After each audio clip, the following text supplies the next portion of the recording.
প্রবাদ আছে না বাংলায়, আমে দুধে মিশে গেল আটি গড়াগড়ি খেলো। হ্যাঁ সত্যি না, এই দুধের সঙ্গে পাকা আমের শাঁস, ভাত কিংবা চিড়ে মুড়ি খই দিয়ে ফলার মেখে যখন আমরা হাপুস হুপুস শব্দ করে খাই, যেন অমৃতের স্বাদ নেই, তাই না? আর বেচারা আটি পাতের কোলে পড়েই থাকে অবহেলায় অনাদরে। আবার ম্যাঙ্গো শেক বানালেও তাই, যেন আটির কাজ ফুরিয়েছে, ফুটে যাও, গেট লস্ট। তাকে প্রয়োজন ছিল যতক্ষণ আটির গায়ে সুমিষ্ট আম আষ্টে জড়িয়েছিল, তাকে কচলে আমের শ্বাস মাস রস সব নিংড়ে নেওয়ার পর আটি পুরোপুরি প্রাপ্ত। আজকের যুগ সোশ্যাল মিডিয়ার, আবার সেখানে উড়ো মিতেনি বলুন, আমাদের পরিবারের চেনা আত্মীয় স্বজন পরিজন, বাস্তব সমাজের বন্ধু বান্ধব অথবা রাজনীতির তরজায় হামেশাই দেখি না আমরা এরকম বন্ধুর উপকার মনে রাখে না, প্রথম বন্ধু দ্বিতীয় বন্ধু শত্রুর সঙ্গে হাত মিলিয়ে বন্ধুকে বিপদে ফেলে। আর ভুলেই যাই আমরা কত মানুষ আমাদের উপকার করেছে কাজের কাজ ফুরিয়ে গেলেই। আর একজন কেউ হয়তো অগ্রজ, তিনি হয়তো একদিনের ভুঁই ফোড়কে পথ দেখিয়েছিলেন, চিনিয়েছিলেন সব ঘাট ঘোর, কিন্তু একদিন কাজ ফুরোলে ফুরিয়ে যায়। তাই আমে দুধে মিশে যায়, আটি গড়াগড়ি যায়, আজকের প্রবাদের এই রিল। তুমি কোথাকার হরিদাস পাল যে তোমার কথা শুনতে হবে? আজও হরবক্ষ তেমন প্রবাদ শোনা যায়, বেশ অবহেলা বা তাচ্ছিল্যের সুরে, কিন্তু হরিদাস পাল সত্যিই ছিলেন। কি ছিল সেই প্রেক্ষাপট? কথিত আছে 1876 খ্রিস্টাব্দে বর্তমান পশ্চিমবঙ্গের রিষড়ার এক অতি দরিদ্র গন্ধবণিক পরিবারে হরিদাস পালের জন্ম। পিতার নাম নিতাই চরণ। পিতার মৃত্যুর পর হরিদাস পাল কাজের খোঁজে কলকাতা চলে আসেন। কলকাতায় এসে এক শ্যাকরার দোকানে সামান্য পারিশ্রমিকের বিনিময়ে কাজ শুরু করেন। তার একমাত্র ধনী মামা নিঃসন্তান অবস্থায় মারা যান। হরিদাস উত্তরাধিকার সূত্রে মামার সমস্ত সম্পত্তির মালিকানা পেয়ে রাতারাতি বিত্তশালী হয়ে যান। এরপর পরিশ্রমী সৎ বুদ্ধিমান হরিদাস কলকাতার বড়বাজারে কাঁচ ও লণ্ঠনের দোকান খোলেন। মানুষের বিশ্বাসভাজন হয়ে ওঠেন একজন সৎ ব্যবসায়ী হিসেবে পরিচয় দিয়ে। এক দশকের মধ্যে তিনি বিপুল বিত্ত ও সম্মানের অধিকারী হন। তিনি ছিলেন অত্যন্ত মার্জিত উদার মনের মানুষ। কলকাতায় অনেক বিষয় সম্পত্তির মালিক হয়েও দরিদ্র ও সাধারণ জনগণের কল্যাণের জন্য অনেক দাতব্য প্রতিষ্ঠান, একাধিক দাতব্য ট্রাস্ট ও শিক্ষা প্রতিষ্ঠান গড়ে তোলেন। এমনকি তিনি অনেক প্রাসাদ দরিদ্রদের বিনামূল্যে বসবাসের জন্য ছেড়ে দেন। অল্প সময়ের মধ্যে চারিদিকে তার সুনাম ছড়িয়ে পড়ে এবং সর্বস্তরের জনগণের কাছে মানব দরদি হিসেবে প্রতিষ্ঠা পান। কিন্তু তুমুল দান খয়রাতি এবং ভোগবিলাসের ফলে যখন তিনি চরম দারিদ্র্যের শিকার হন, কেউ তাকে দেখেনি। এই হলো তার গল্প। পৌষ মাস পড়ে গেছে, অনেক দিন। একটু দেখে নিই পৌষ মাসের প্রবাদ প্রবচনগুলো। বাংলার এক বিখ্যাত প্রবচনে আছে, পৌষের শীত মোষের গায়ে আর মাঘের শীত বাঘের গায়ে। মানে পৌষের শীতে মোষ কাতর অথচ বাঘ জড়সড়, আবার মাঘের শীতের দাপটে নাকি সেই বাঘও কাতর হয়। আর আমাদের সেই হাপিত্যেশ করে সারাটি বছর চেয়ে থাকা পৌষ যখন যাপনে, তখন মন কানায় কানায় হলেও পথের পাশে মানুষের কষ্ট দেখলে বুক ফাটে বইকি। কেউ মুড়িসুড়ি দিয়ে কাগজ কাঠকুটো জেলে দাঁত নিচ্ছে, তো কেউ ঘুমিয়ে আছে ঢেকে ঢুকে কোনো মতে কুঁকড়ে। আর অপর্যাপ্ত শীত পোশাকে শরীর মুড়ে আমরা কিনা তখন শীত বিলাসী। আর তাই বুঝি কারো পৌষ মাস কারো সর্বনাশ, এই প্রবাদটি। মানে একই কাজে কারো বিরাট লাভ তো কারো বিশাল ক্ষতি, কেউ সৌভাগ্যবান কেউ হতভাগ্য। শীত কারোর কাছে আশীর্বাদ স্বরূপ আর শীত কারোর কাছে অভিশাপ স্বরূপ। মানে কারো ঘর পড়ে কেউ ধোঁয়া খায়, এমন সব প্রবাদের উৎপত্তি লোকমুখে। দুঃখ করো অবধান, দুঃখ করো অবধান, জানু ভানু কৃষাণু শীতের পরিত্রাণ। মনে আছে? মানে বুকে হাঁটু দিয়ে রোদে বসে আগুন পুইয়ে শীত থেকে আত্মরক্ষা করতে অভ্যস্ত প্রান্তিক মানুষ, অভাবী মানুষ। কবি কঙ্কন মুকুন্দরাম চক্রবর্তীর চণ্ডীমঙ্গলের খুল্লনার 12 মাসায় পড়েছিলাম না আমরা? এই পৌষেই বৃষ্টি হলে তুষ বেচেও নাকি অঢেল আয় হতো এক সময়। তাই আছে খনার প্রবচনে, যদি বর্ষে পৌষে কড়ি হয় তুষে, তা সে বর্ষার ছাতি ভট্টাজির পুঁথি মতো অরুচির অম্বল আর শীতের কম্বল যেন আমাদের সঙ্গে লেপটেই থাকে, আমরা সম্পৃক্ত হয়ে থাকি শীত যাপনে। তখন লেপ মুড়ি দিয়ে বসে রাজা উজির মারি, আচ্ছা এবছর কি বৃষ্টি কম হয়েছিল? কারণ খনা বলেছিলেন উনো বর্ষা দুনো শীত, মানে বৃষ্টি কম হলে শীত বেশি পড়ে। তবে পৌষে নাকি কাঞ্জি খেতেই হয়। কি জানেন এই কাঞ্জি? অভিধান বলছে একটি প্রোবায়োটিক পানীয় এই কাঞ্জি, যা অন্ত্রের স্বাস্থ্যের পক্ষে মানে গাট হেলথের পক্ষে খুব ভালো, হজমের উন্নতি করে। আমাদের ওড়িশার পাখালা ভাত বা আমাদের বাংলার পান্তা ভাত তাই দিয়েই তৈরি করা হয়। অনেক কিছু ফোড়ন দেওয়া হয়, অনেক কিছু মেশানো হয় তাতে। এই কাঞ্জি যেমন প্রখর গ্রীষ্মের দুপুরে তাপপ্রবাহের সঙ্গে লড়াই করার জন্য ভালো, তেমনই ভালো কিন্তু শৈত্যপ্রবাহে শরীরের পক্ষে। কারণ আমরা প্রচুর জামা কাপড় এই সময় পরি, শরীর ঢেকে রাখি, শরীরের প্রচুর গরম হয়ে যায়, তাই বোধহয় পেট ঠান্ডা করতে এই কাঞ্জি সেবনের কথা আছে আয়ুর্বেদে। ভালো থাকবেন সবাই। বিয়ের মরশুমে একটু বিয়ে নিয়ে বাংলায় প্রবাদ প্রবচন দেখে নিই। কথায় বলে না, লাখ কথা না হলে বিয়ে হয় না।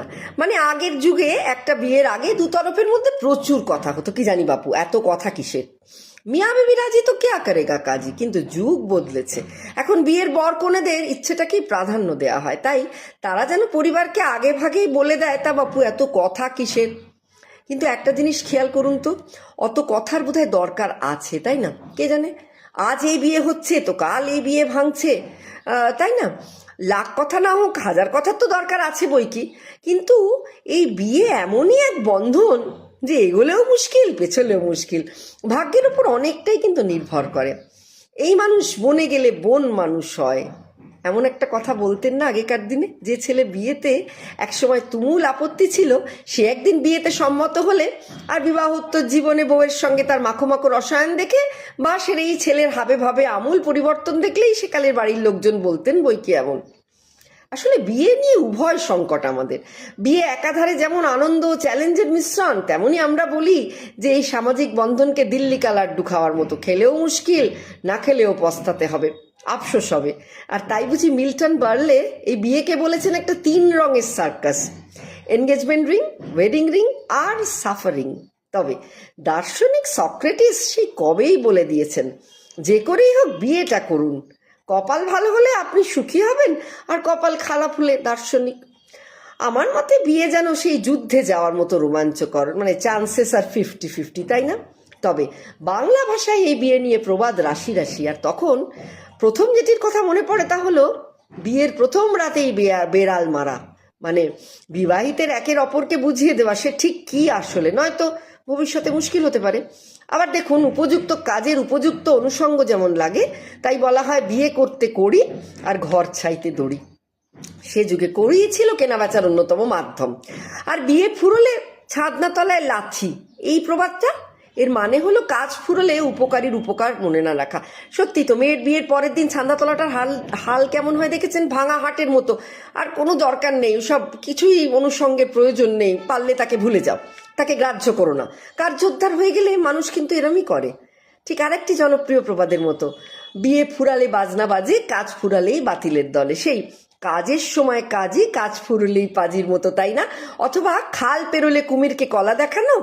আর আরেকটা প্রবাদ এই প্রসঙ্গে মনে পড়লো, বিয়ে হলে ঘর চলে না, মানে বিয়ে যখন হয়নি তখন ঘরের সব কাজ হয়ে যেত, কিন্তু বউ আসার পর বাড়ির সব ক্ষেত্রেই সে ছাড়া যেন ঘর আর চলতেই চায় না।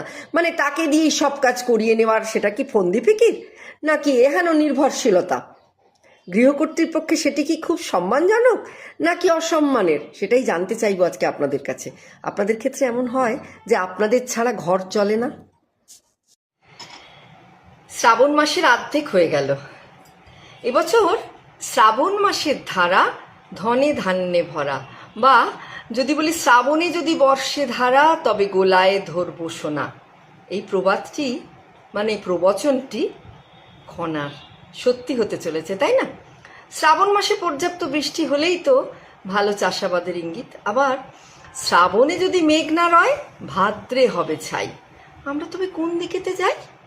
আর আষাঢ়ের 15 শ্রাবণে পুরো, ধান লাগাও যত পারো, কিংবা শ্রাবণে পুরো ভাদ্রের 12, তার মধ্যেই যত পারো। খনার এই প্রবচনটি সম্ভবত শ্রাবণের পুরোটা মাস, ভাদ্রের 12 আর আষাঢ়ের 15 তারিখের মধ্যে ধান রোপণ করার কথা বলে।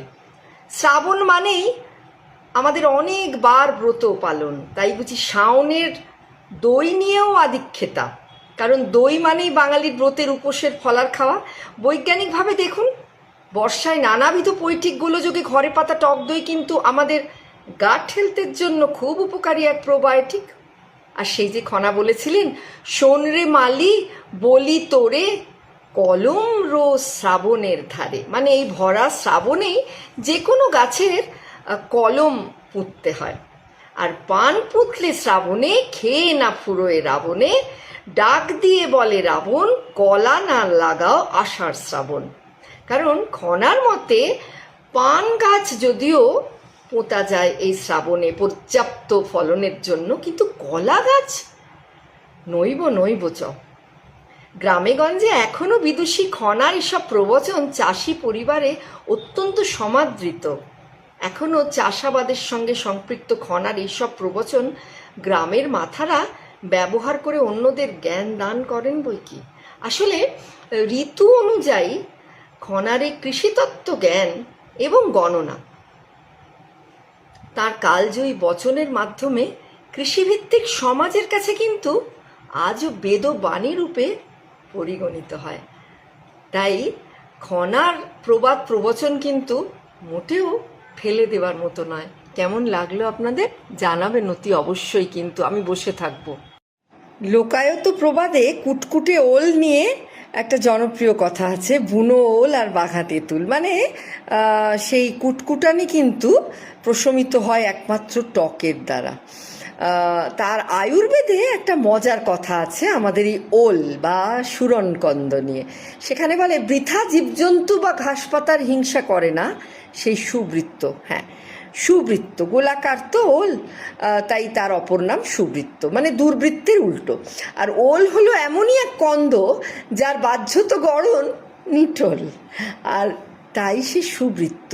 আপন মনে জন্মায় ভূমিতে, কিন্তু যে দুর্নামগ্রস্ত হয় তাকে সে বিদ্ধ করে।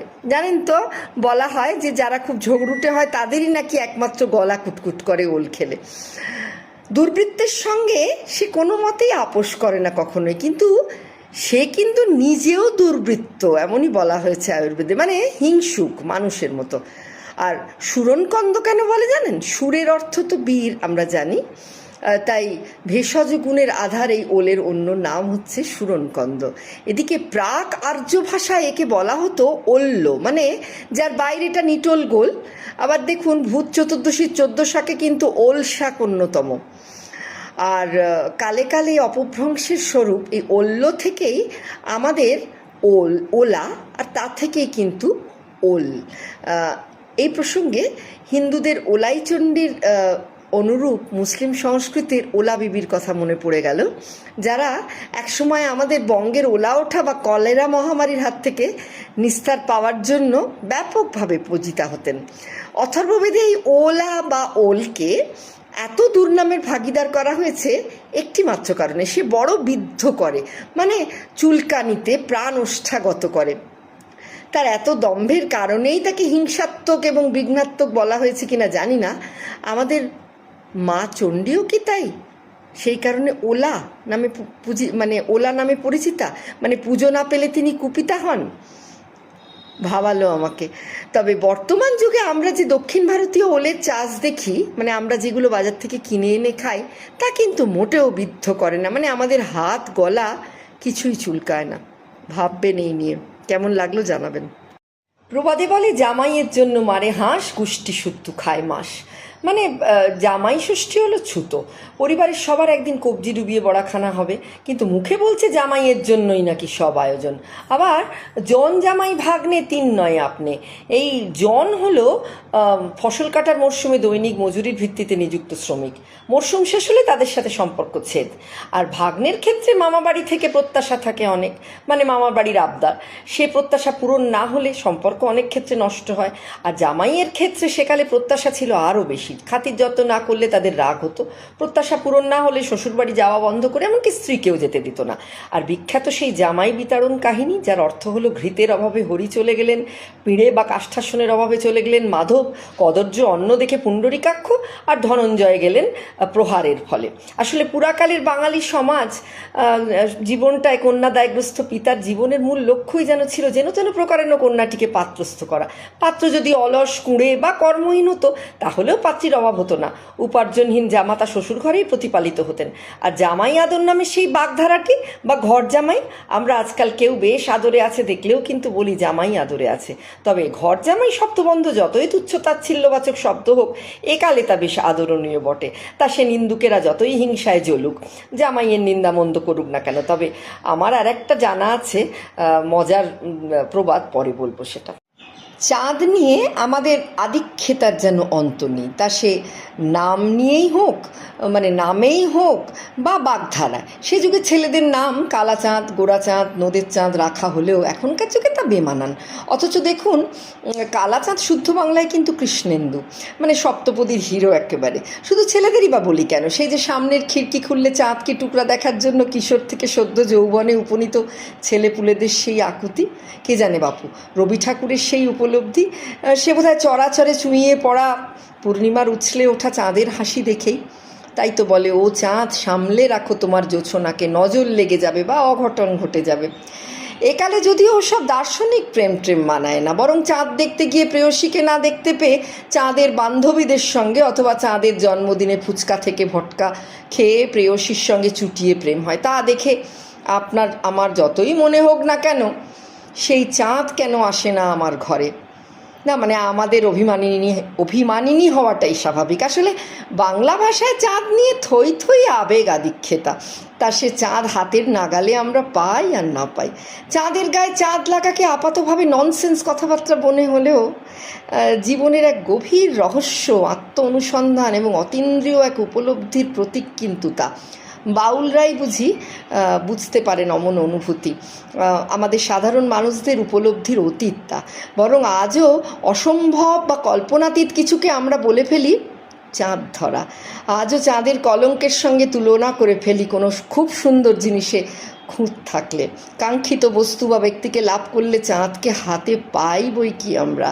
আর ছোটোবেলায় চাঁদের বুড়ির চরকা কাটা সেই রূপকথা, সেদ্ধ ভাত খেয়ে মোটামুটি সংসারে সুখ থাকলে বলি, খাই না খাই আছি ভালো, ভাঙা ঘরে চাঁদের আলো। আর শ্বশুর ঘরে আপনার বিরোধী পক্ষ মানে ইনলজ, দেওর, ননদ যতই আপনার নিন্দায় সরব হোক না কেন, একজন যদি আপনার গুণমুগ্ধ হন আর আপনার ফরে থাকেন, তাহলে সেই প্রবাদ মানে এক চন্দ্র সহায় যার, শতেক তারায় কি করে তার। আজও কিন্তু বাড়ির বৃদ্ধ বৃদ্ধারা বলেন এই কথা। তবে গোড়া চাঁদ বা নদের চাঁদের মতো সৌন্দর্য কিন্তু খুব ডিসেপটিভ, বাংলায় মাথায় রাখবেন।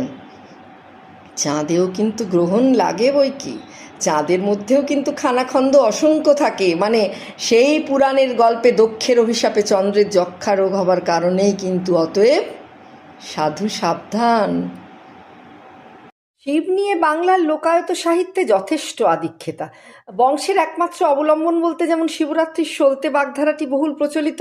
শিবরাত্রির এলাহি উপাচার আচার বিচার পালনের পর ব্রতীর জেলে দেওয়া প্রদীপের সলতেটি শেষ অবধি জ্বলতে থাকে, কিন্তু একমাত্র সেটিই যেন একাকুম্ভ রক্ষে করে শিবরাত্রির অন্ধকার। ঠিক তেমনই কোনো দুরূহ কাজের সমাধান না পাওয়া গেলে আজও আমরা বলি শিবের অসাধ্য, কারণ স্বর্গে শিবই নাকি একমাত্র দেবতা যার অসাধ্য কোনো কাজ নেই। আবার দুই অন্তরঙ্গ বন্ধুর অভিন্ন হৃদয়ের বন্ধুত্ব বোঝাতে আমরা বলি হরিহরাত্মা, অর্থাৎ হরি বা বিষ্ণু এবং হর বা শিবের মতোই সে রসায়ন কিন্তু অবিচ্ছেদ্য। আর সেই প্রচলিত প্রবাদ যা আজও আমাদের মুখে মুখে ফেরে, ধান ভানতে শিবের গীত, মানে অপ্রাসঙ্গিক বিষয়ের অবতারণা, অযথা সময় নষ্ট এবং কাজের কাজ ফেলে রেখে গৌরচন্দ্রিকা তো অহেতুক, তাই না? আসলে সে যুগে মানে ধান ভানা হতো। রাজা শশাঙ্কের আমলে শয়নে স্বপনে জাগরণে বাঙালির শিবময়তা ছিল বলেই এই প্রবাদের যথার্থতা। ধান ভানাটাই মূল লক্ষ্য, কিন্তু ঢেঁকিতে ধান কুটে চাল বের করতে খামোখা গান গেয়ে ইনিয়ে বিনিয়ে ধান ভানার জন্য বৈদিক দেবতা শিবের স্তোত্র বা গীত গাওয়া হতো। ফলে ধান ভানার মূল উদ্দেশ্য হয়তো ব্যাঘাত ঘটত, কিন্তু কাজের গতি আনতে একঘেয়েমি কাটাতে গানই হলো একমাত্র মন্ত্র সেই মেহনতি জনতার, তাই না? আর সবশেষে বলি চৈত্র আগতই, তাই শিবের গাজন গাই আমরা। সারাটা চৈত্র মাস ধরে সন্ন্যাসীদের সেই চড়কের উপবাস আর আর গাজন বা গর্জন করে ভিক্ষান্ন মাঙা, এসবই তো আমার বাংলার লোকায়ত সাহিত্য। নতুন খইয়ের মোয়া মুচমুচে হয়, অথবা নতুন নতুন নকরা, পুরনো হলে ছকরা। মানে নতুন অবস্থায় আদর, তাই দাম বেশি; পুরনো হলেই অনাদর, তাই দাম কম। তা সে নতুন বউ বা নতুন বই, নতুন গান কিংবা নতুন ধান, নতুন বছর থেকে নতুন শহর, তা নিয়ে আমাদের উন্মাদনার শেষ নেই। কদর একটু বেশিই করি আমরা, মানে শুরুতে সব বিষয়ে মানুষের উৎসাহ একটু বেশি থাকে। এদিকে নতুন যোগী ভিক পায় না, শুরুতে অনভ্যাসের জড়তা থাকে বলে কাজে তেমন দক্ষতা আসে না, তাই তেমন স্বীকৃতি পায় না। সেজন্যই বুঝি পুরনো চাল ভাতে বাড়ে, পুরনো ঘিয়ে মাথা ছাড়ে, মানে পুরনো জিনিস থেকে বেশি উপকার পাই আমরা। ঘরে বয়স্ক লোক থাকলে কেমন বল ভরসা হয়, কত কিছু আমরা শিখি। পুরাতন ভৃত্য বেশি বিশ্বাসী, আবার পুরনো সহকারী চৌখস হয়, তাদের উপর নির্ভর করি আমরা। পুরনো ঘি, পুরনো তেঁতুল, পুরনো মদ, সবই তো শুনে আসছি সেই ছোটোর থেকে, খুব কাজের, তাই না? অথচ পুরনো পাপী মানে দাগি আসামি আগে দুষ্টু ছিল, বর্তমানে সাধু হয়েও পুরনো অভ্যাস ছাড়তে পারে না সে। আর একটা কথা, পুরনো বসন ভাতি অবলা জনের জাতি, মানে পুরনো কাপড় চোপড় এবং স্ত্রীলোক নাকি সমান। সতর্কতার সঙ্গে ব্যবহার না করলে যেমন ছিঁড়ে যায়, তেমন মেয়েদের চরিত্র নাকি খুব ঠুনকো। যে কোনো সময় চরিত্রে কলঙ্কের ছোঁয়া লাগতে পারে, কি জানি বাপু, ছেলেদের সেই ভয় নেই কিন্তু। তবে পুরনো বন্ধু কিন্তু পুরনো অ্যান্টিক জিনিসের মতো, সোনার সমান। শুধু সম্পর্কটা ঝালিয়ে নিতে জানতে হয়। ঝেড়ে ঝুড়ে অ্যান্টিক আসবাবের মতো রাখলে তার দাম বাড়ে। ততক্ষণ নবীন বছরের বরণ নিয়েই থাকি আমরা। শক্তের ভক্ত নরমের জম, এই প্রবাদটা নিজের জীবন দিয়ে আমি বারে বারে উপলব্ধি করেছি জানেন। একদিন এক নামকরা কফি শপে গেছি, 2টো কোল্ড কফির অর্ডার করেছি। হাতের মুঠোয় কোনো এক সংস্থা প্রেরিত 100 টাকা ছাড়ের কুপন রয়েছে। কাউন্টারে বিলের সঙ্গে কুপনটি দিয়েছি। 3 জন সেলসম্যান আপ্রাণ চেষ্টা করে সেই ছাড় দিতে, যার পর নাই অক্ষম হয়ে বললেন, সরি ম্যাম, আমাদের সিস্টেম নিচ্ছে না। তখন বললাম, ডাকুন আপনাদের ম্যানেজারকে, আর এই কুপনের ওপর ইনভ্যালিড লিখে দিন। কিছু পর ধুমায়িত সুগন্ধি কফি খাওয়া শেষ হতেই ম্যানেজার হন্তদন্ত হয়ে এসে বলল, we are extremely sorry ma'am, আমাদের হেড অফিস বলেছে কুপনটি নেওয়া যাবে, আমরা কুপন কোডটা ওদের মেল করেছি। আসলে 100 টাকা ছাড় বড় কথা নয়, আবার দুষ্প্রাপ্য কফির থেকে ওই সামান্য ছাড়ও কিন্তু বড় কথাও বটে। কিন্তু দোকানের এহেন অ্যাটিটিউডে আমাদের মতো কাস্টমারের কিছু এসে যায় বই কি। তাই সোজা আঙুলে ঘি না উঠলে আঙুল বেঁকাতেই হয়। আরও একবার চটি কিনে বাড়ি এসে তা পরক্ষণেই ঘরের মধ্যে ঘুরঘুর করতেই তার স্ট্র্যাপ খুলে গেল। গড়িয়াহাটের এক নামি দোকান থেকে কেনা সেই জুতো দোকানের কাছে নিয়ে গেলাম। তিনি উদ্ধত হয়ে বললেন, পেস্টিংয়ে গ্যারেন্টি থাকে না, আমরা পেস্ট করে দিতে পারি। আমিও নাছোড়, বললাম ক্যাশ মেমো রয়েছে, আপনি বদলে দিন জুতোটা। উনি নারাজ। ক্রেতা সুরক্ষা দপ্তরে ফোন ঘুরিয়ে চিঠি লিখে প্রায় 2 মাস ধরে আইনি টানাপোড়েন চলল। ক্যাশ মেমো ছিল, তাই ছেড়ে যাওয়া জুতো ফেরত নিয়ে নতুন চটি ওরা বদলে দিতে বাধ্য হয়েছিল। কেঁচোর মতো ভয় গুটিয়ে গেলে হেরে যেতে হয় আসলে আমাদের, তাই প্রয়োজনে ক্ষমতা প্রয়োগের দরকার আছে বই কি। তাহলেই অসাধুতার জয় জয়কার হয়ে যাবে। বাংলায় 2 বন্ধুর অন্তরঙ্গ সম্পর্ক বোঝাতে লোকমুখে প্রচলিত একটি বাগধারা হলো হরিহর আত্মা। কর্ণাটকের বাদামি গুহায় দেখেছিলাম এই হরিহরের সুপ্রাচীন চালুক্য আমলের প্রস্তর স্থাপত্য। পুরাণে হরিহর বা শঙ্কর নারায়ণ বিষ্ণু এবং শিবের একটি মিশ্র রূপ। বৈষ্ণব এবং শৈব ধর্মাবলম্বীরা এই রূপটিকে সর্বোচ্চ ঈশ্বরের রূপ দিয়ে পুজো করেন। শাস্ত্রমতে বৈকুণ্ঠ চতুর্দশীতে, মানে কার্তিকের শুক্লা একাদশীর পর, মানে পূর্ণিমার আগের দিন যে চতুর্দশী, সেদিন তার পুজো হয়। এবং মানে বিষ্ণু একাদশীতে যোগনিদ্রা থেকে উঠেছেন আর শিবের সঙ্গে তার সাক্ষাৎ হয়েছে, এবং শিব তাকে পুনরায় সৃষ্টি সঞ্চালনার দায়িত্ব দিয়েছেন। সারা বছরে একমাত্র এই দেব দীপাবলি পূর্ণিমা বা কার্তিক পূর্ণিমার আগের দিনের চতুর্দশীতে একত্রে হরিহরের পুজো হয়। আমরা জানি হরি পালনকর্তা আর শিব বিনাশকর্তা। মহাভারতে এবং পুরাণে শিব এবং বিষ্ণুর মাহাত্ম্য প্রচারের চেষ্টায় দুজনের মধ্যে কে বড় তা প্রতিষ্ঠার চেষ্টা হয়েছে একাধিকবার। কিন্তু বছরের এই একটি দিনে বিপরীতধর্মী 2 দেবতা একাত্ম হন আর সব বিরোধ ভুলে বৈষ্ণব শৈবরা এক হয়ে যান। মাহাত্ম্য প্রতিষ্ঠা হয় দুজনের একত্রে দ্বৈত সত্তায়। জগতের সৃষ্টি এবং ধ্বংস অব্যাহত থাকে এই সম্মিলিত শক্তির প্রভাবে। এই হরিহরের চতুর্ভুজ মূর্তির একদিকে ত্রিশূল এবং ডমরু, অন্যদিকে শঙ্খ এবং চক্র। আর সেখানে ভারতীয় দর্শনের অদ্বৈত বেদান্ত বা একাত্মবাদের সঙ্গে অনুরণিত হয় principal of oneness of all existence, অর্থাৎ হরি এবং হর এক এবং অদ্বিতীয়। বহবারম্ভে লোকক্রিয়া প্রবাদের উৎসমূল হল চাণক্যের বিখ্যাত সংস্কৃত শ্লোক, ঋষি শ্রাদ্ধে অজাযুদ্ধে প্রভাতে মেঘডম্বরে দাম্পত্য কলহে চৈব বহবারম্ভে লোকক্রিয়া। মানে যুদ্ধের আয়োজন যাই হোক, মেঘের তর্জন গর্জন কিংবা স্বামী স্ত্রীর মধ্যে ঝগড়াঝাটি শুরুয়াত হলো হয়তো খুব আড়ম্বরে, কিন্তু তার ফল হলো অতি নগণ্য। আমরা বলি না মেঘ ডাকছে, কিন্তু যত গর্জালো তত বর্ষা হলো না। তারপর ধরুন সারাটা কাগজ জুড়ে রান্নার উপকরণ, বিশাল রঙিন ছবি, তুমুল আয়োজন, কুকিং টাইম 1 ঘন্টা, অথচ সাদামাটা অতি সাধারণ এক রান্নার অপভ্রংশের মতো একটা আউটপুট হলো, যা খেতে মাত্র 5 মিনিটও ব্যয় হলো না, আর তার স্বাদ ও গন্ধ অতি নগণ্য, অতি সামান্য, এমন কিছু না। গালভারী নাম, ছবি, উপকরণেই মাতল সে পদ। হয়তো দেখা গেল রান্নাটি আদতে আমাদের চিরপরিচিত জল ঢালা ঠান্ডা ভাত, পান্তা ভাত যাকে বলি আমরা, আর সঙ্গে একটু আলু ভাজা আর একটু বেগুন পোড়া। শেফ তার নামও দিয়ে বসেছেন হয়তো, যে বিলাইতি কাবাব উইথ ঠান্ডি পোলাও।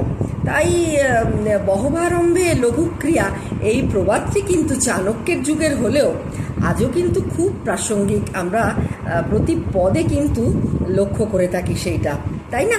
আপনারা কি বলেন, শুনতে চাই আপনাদের কাছে। হরিদাস পালের পর বাংলায় হরি ঘোষের গোয়াল বলেও একটি প্রবচন আজও মুখে মুখে ফেরে। কে ছিলেন এই হরি ঘোষ?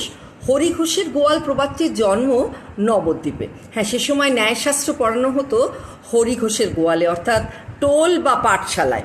মধ্যযুগের নবদ্বীপের এক গ্রাম্য জমিদার হরি ঘোষ তাঁরই গ্রামনিবাসী অনতিসম্বল শ্রুতকীর্তি ন্যায় শাস্ত্রজ্ঞ রঘুনাথ শিরোমণিকে তার বাড়ির গোয়ালে টোল খুলে অর্থ উপার্জনের ব্যবস্থা করে দিয়েছিলেন, আর সেখান থেকেই এই প্রবচনের উৎপত্তি।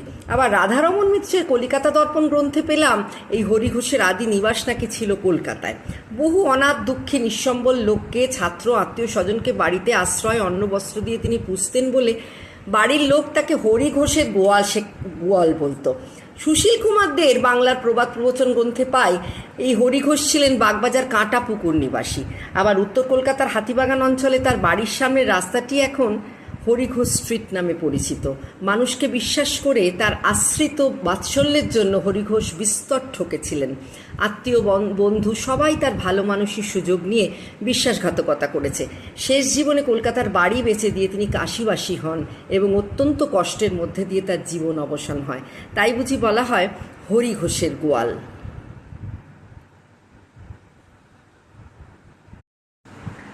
বাংলা প্রবাদ প্রবচনে খয়ের খাঁ বলে এক ব্যক্তির নাম পাওয়া যায়। তা কে ছিলেন এই খয়ের খাঁ, আজকে তাই দেখি। আমাদের দেশে ব্রিটিশ শাসনকালে প্রচুর খোসামতকারী, তোষামতকারী বা চাটুকার ব্যক্তির উদয় হতো, যারা শাসক মহলের ছত্রছায়ায় থেকে নিজেদের আলোকিত করে রাখতেন। তাদের নিজস্ব কোনো বোধ বুদ্ধি ছিল না, কিন্তু তারা যেন আমাদের পৃথিবী গ্রহের মতো সূর্যের আলোয় আলোকিত। এই খয়ের খাঁয়েরা অন্যের আলোয় আলোকিত থেকে কিছু না করেই দিব্যি কাল কাটিয়ে দিতে অভ্যস্ত ছিলেন। আর এইসব চাটুকারদের তির্যক ভঙ্গিতে খয়ের খাঁ বলা হতো। এইসব খয়ের খাঁ হয়তো শাসকদের হিতাকাঙ্ক্ষী ছিলেন, তাই তাদের প্রতি শাসক দলের পক্ষপাতিত্বও কিছু কম ছিল না। আর বাংলায় এই খয়ের খাঁয়েরা অত্যন্ত সম্মানের সঙ্গে রায় বাহাদুর, রায় সাহেব, বাবু ইত্যাদি উপাধিতেও ভূষিত হতেন। যারা এমন চাটুকারিতায় অভ্যস্ত ছিলেন না বা যাদের নিজেদের শিরদাঁড়া বেশ শক্তপোক্ত ছিল, তারাই বোধহয় ব্যঙ্গার্থে প্রভুদের স্তাবক এইসব বাবুদের খয়ের খাঁ নামে আড়ালে অভিহিত করতেন। প্রভুর শুভ ইচ্ছায় তৈরি এইসব খয়ের খাহিদের সে সময় মোসাহেব বলা হতো। তারা বড় সাহেবদের দরবার করতেন পিঠ চাপড়ানি পাবেন বলে। এমনকি আপিসের এক কর্মচারী যখন এ যুগেও তার কলিগকে বলে বসেন, তুমি তো ভায়া বড় সাহেবের খয়ের খাঁ, তুমি তো তার ডাকা মিটিংয়ে যাবেই, তখন মনে হয় আজও কত প্রাসঙ্গিক এই প্রবাদটি। মানে সোশ্যাল মিডিয়া থেকে, রাজনীতির মঞ্চ, সাহিত্য থেকে শিল্প। লাগে টাকা দেবে গৌরী সেন, এই প্রবাদের সঙ্গে আমরা কম বেশি সবাই বেশ পরিচিত। কিন্তু কে ছিলেন এই গৌরী সেন?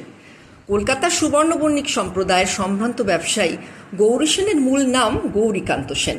এই বঙ্গতনায় ছিলেন হুগলির বালিগ্রামের, মতান্তরে মুর্শিদাবাদ জেলার বহরমপুরের অধিবাসী। তার পিতার নাম নন্দরাম সেন। কলকাতার আরেক মস্ত ব্যবসায়ী মতিলাল শীলের দ্বিতীয় পত্নী আনন্দময়ী ছিলেন গৌরী সেনের বংশের কন্যা। আনুমানিক 1732 সনে গৌরী সেন হুগলির বালি শহর থেকে কলকাতায় এসে বসবাস শুরু করেন উত্তর কলকাতার কলুটোলা স্ট্রিটে, মতান্তরে বড়বাজারে। যৌথ ব্যবসায় তার পার্টনার ছিলেন বৈষ্ণবচরণ শেঠ, যিনি একদা কিছু ধাতব দস্তা কিনে খুব লাভবান হন সেই ব্যবসায়। আর তাই ব্যবসার বেশ খানিকটা লভ্যাংশ তিনি অংশীদার গৌরী সেনকেও দিয়ে দেন। সৌভাগ্যশালী গৌরী সেন সেই অর্থ সর্বদা সৎ কাজে ব্যয় করতেন, জনহিতকর কাজেই লাগাতেন, আর তার এই সাধুতার জন্য খুব সুনাম ছিল কলকাতার বাজারে। দেনার দায় যারা জেলে যেত তাদের দেনা শোধ করে অচিরেই জেল থেকে খালাস করে আনতেন সেই টাকায়। জনশ্রুতি অনুসারে দু হাতে টাকা বিলিয়ে অনেক লোককে তিনি ঋণ মুক্ত করতেন অথবা বকেয়া রাজকর মেটাতে সাহায্য করতেন। কেউ চাইলেই তিনি টাকা দিতেন উজাড় করে। সে যুগে ধনী তো অনেকেই ছিলেন, কিন্তু কজন ছিলেন আর এই গৌরী সেনের মতো? আর তাই তিনি শ্রদ্ধাভাজন হয়েছিলেন। আর বিপুল পরিমাণে তার আয় ছিল ঠিকই, কিন্তু দুহাত ভরে তিনি খরচ করতে কার্পণ্য করতেন না। তাই বুঝি এই সংসারে যে যা খুশি করলে, ইচ্ছে মতো অন্যায় আচরণ করলে অথবা নিয়ম ভেঙে অরাজক পরিস্থিতি তৈরি হলে বলতে শোনা যায় প্রায়শই, মগের মুলুক পেয়েছ। এই মগই বা কে, আর মগের মুলুকটা আসলে কোথায় ছিল?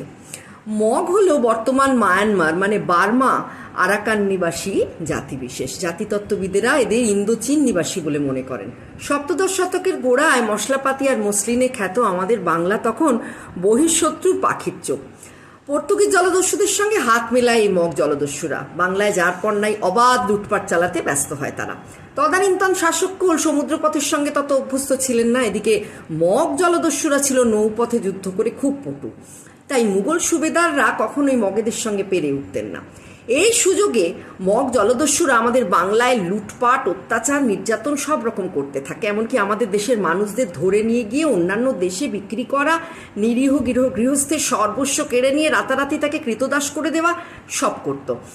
শেষে সে যুগে বাংলার মানুষ কখনো এই অত্যাচারের উপযুক্ত প্রতিকার বা বিচার না পেয়ে ইংরেজ শাসনকালে বিহিত সম্ভব হয়েছিল। মগেরা আবারও চেষ্টা চালিয়েছিল বঙ্গে, আর কলকাতায় তখন রীতিমতো থরহরি কম্প মানুষের এই মগ জলদস্যুর ভয়।